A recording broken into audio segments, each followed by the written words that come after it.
கர்த்தருடைய பரிசுத்த நாமத்திற்கு ஸ்தோத்திரம். உயிர்த்தெழுந்த கிறிஸ்து முதலில் மகதலேனா மரியாளுக்கும் அடுத்ததாக மற்ற ஸ்திரீகளுக்கும் தரிசனமாகி அவர்களை வாழ்த்தி, பயப்படாதீர்கள் என்று தைரியப்படுத்தி, போய் என் சகோதரர்களுக்கு அறிவியுங்கள் என்று முதல் நற்செய்தி சாட்சிகளாக ஸ்திரீகளை அனுப்பியதை பார்த்தோம். அடுத்ததாக இயேசு யாருக்கு தரிசனமானார் என்பதை குறித்து இன்று தியானிப்போம். மகதலேனா மரியாளும் யோவன்னாலும் யாக்கோபின் தாயாகிய மரியாளும் இவர்களுடனே கூட இருந்த மற்ற ஸ்திரீகளும் இயேசுவின் வார்த்தைக்கு கீழ்ப்படிந்து சீஷர்களிடத்திற்கு போய் நடந்த சம்பவங்களை கூறியும் சீஷர்கள் நம்பவில்லை. அன்றைய தினமே சீஷர்களில் 2 பேர் எருசலேமுக்கு 7 அல்லது 8 மைல் தூரமான எம்மாவு என்னும் கிராமத்துக்கு போனார்கள். போகையில் இந்த சம்பவத்தை குறித்து பேசிக்கொண்டே போனார்கள். அப்பொழுது இயேசு தாமே அவர்களோடே சேர்ந்து நடந்து போனார். ஆனாலும் அவரை அறியாதபடிக்கு அவர்களுடைய கண்கள் மறைக்கப்பட்டிருந்தது. இயேசு அவர்களை பார்த்து, ஏன் நீங்கள் இவ்வளவு துக்கமாக இருக்கிறீர்கள்? எதை குறித்து இப்படி பேசிக்கொண்டிருக்கிறீர்கள் என்று கேட்டதும், அந்த 2 ஒருவரான கிளையோப்பா என்பவன், எருசலேமில் நடந்தவைகள் உங்களுக்கு தெரியாதா? நசரேயனாகிய இயேசு ஒரு தீர்க்கதரிசியாய் இருந்தார். அவர் எங்களுக்கு எவ்வளவோ நல்ல விஷயங்களை போதித்தார். அவரே இஸ்ரவேலை மீட்டு ரட்சிப்பார் என்று நாங்கள் நம்பியிருந்தோம்.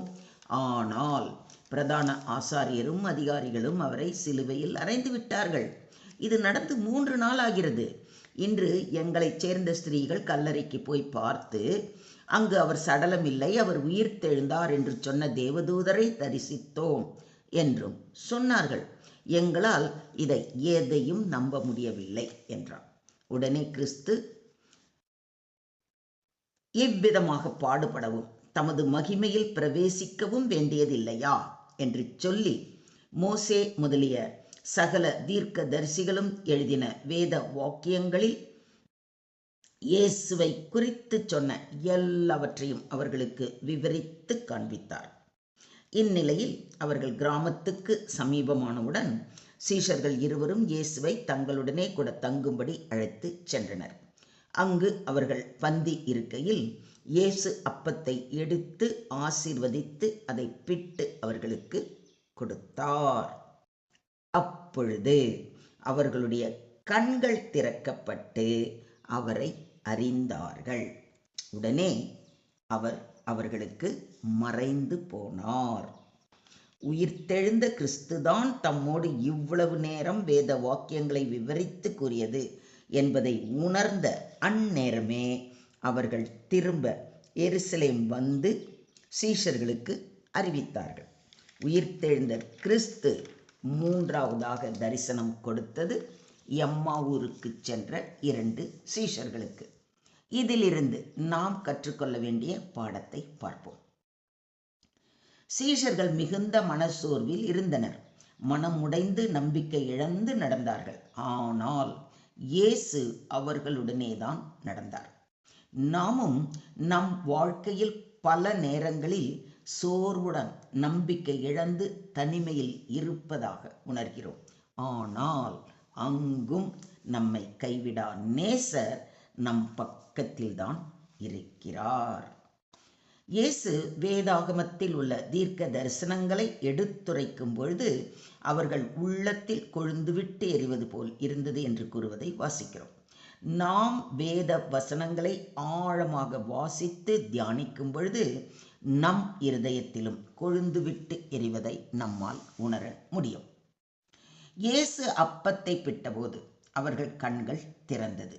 அப்பொழுதுதான் அவர் இயேசு என்பதை உணர்ந்தார்கள். அதே போல கர்த்தரை நாம் உணர்வது உடன்படிக்கையில், ஆராதனையில், தேவ சமூகத்தில். அவருடைய பந்தியில் சேரும்போது, அவரது சரீரத்தையும் இரத்தத்தையும் பானம் பண்ணும்போது அவரை நம்மால் உணர முடியும். அவர்கள் உடனே எருசலேமுக்கு திரும்பி சீஷர்களிடம் நடந்தவற்றை கூறினார்கள் என்று பார்த்தோம்.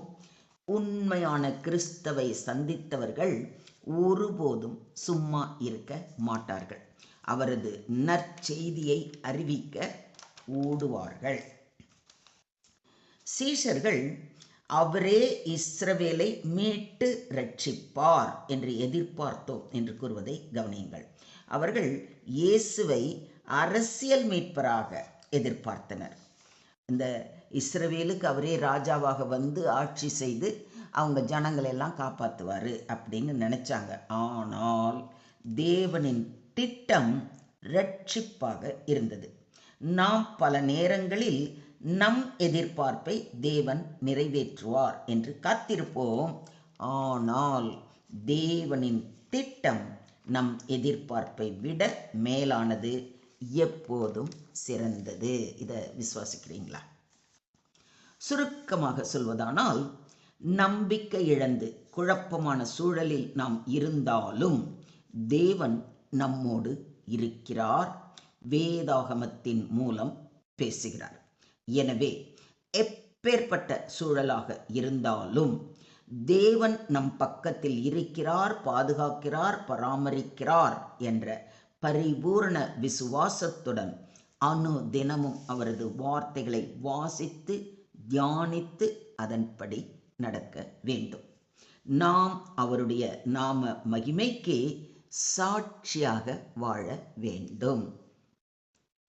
The Emmaus Road appearance shows how the risen Christ reveals himself to discouraged people.